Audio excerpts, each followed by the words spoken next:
बरसाती मेंढक कह रहे हैं खुर्रमशेर जमान साहब, क्योंकि आपकी पार्टी और परवेज खटक साहब की पार्टी, आप दोनों ने पीठ में छुरा घोंपा तहरीक इंसाफ के, मुश्किल वक्त में पार्टी को छोड़ के उसी के खिलाफ खड़े हो गए। पार्टी ने जब फौज के पीठ में छुरा घोपेगी ना, तो हम पूरी पार्टी के ऊपर छुरा घोपने को तैयार हैं। हम अपनी जानें देने को तैयार हैं, ठीक है ना। सही। फौज के ऊपर ये छुरा ना घोपे।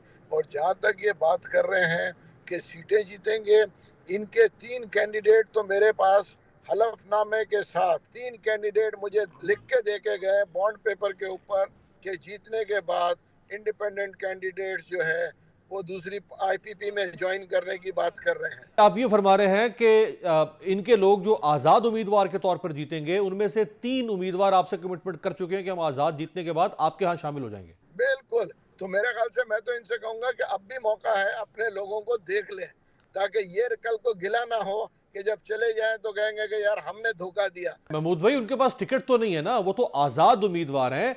अगर वो हाँ वही। अगर वो तहरीक इंसाफ के हिमायत याफ्ता आजाद हो सकते हैं और अपने पोस्टर्स के ऊपर वो लिखवा सकते हैं या नाबुदो या नस्तईन, तो वो उकाब के भी तो हिमायत याफ्ता हो सकते हैं। उनको कहना चाहिए हाँ भाई हम उकाब के हिमायत याफ्ता है, लेकिन है आजाद। नहीं, उसकी वजह कि औकाब ने जो है अपने कैंडिडेट्स वहाँ खड़े किए हुए हैं बहुत सी जगहों पे। मैंने भी जो है ना 41 कैंडिडेट कराची में उतारे हुए हैं, अच्छा। ठीक है ना। मैं सोच भी नहीं सकता था, बहुत से लोग कहते थे 4 आदमी नहीं मिलेंगे, कम से कम 41 लोग उतार दिए हैं। ओवर कॉन्फिडेंस जो है आदमी को, बड़े बड़ों को ले डूबती है। यही ओवर कॉन्फिडेंस खान साहब को ले डूबी। ये तो 17 सीट की बात कर रहे हैं ना, मैं नोट करवा देता हूँ। हाँ 3 सीट से ज्यादा मिलेगी ना तो फिर मैं बात करूंगा। मौलवी साहब, ये खबर वैसे किसने दी है आपको कि ये सिर्फ नहीं 3 सीटें लेंगे या इनको सिर्फ 3 ही लेने दी जाएंगी? ये फर्क है ना दोनों में। नहीं, 3 जीतेंगे, उसकी वजह कि ये मुझे मौक्कल ने बताया है। आप मौक्कल समझते हैं? सही है। आप खुर्रम साहब समझते हैं? आप दोनों के पुराने वाकिफ हैं मुवक्किल।